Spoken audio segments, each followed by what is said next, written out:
வருடத்தின் ஒவ்வொரு நாளையும் குறிக்கும்.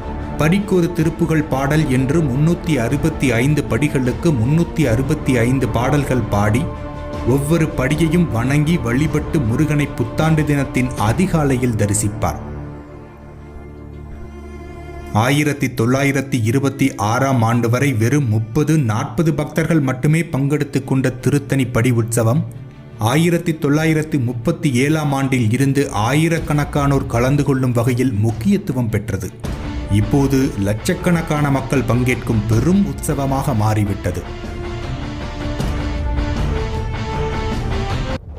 திருத்தணிக்கு வருகின்ற பக்தர்கள் முதலில் சரவணப் பொய்கையில் நீராடி முருகநாமம் திருப்புகழ் பாடல்களை சொல்லிக்கொண்டே படியேறி உச்சியை அடைந்து குடிக்கம்ப விநாயகர் மற்றும் ஐராவத யானையை தரிசித்து பின் இந்திர நீலச்சுனையை தரிசித்துவிட்டு கோவிலுக்குள் சென்று ஆபத் சகாய விநாயகர்,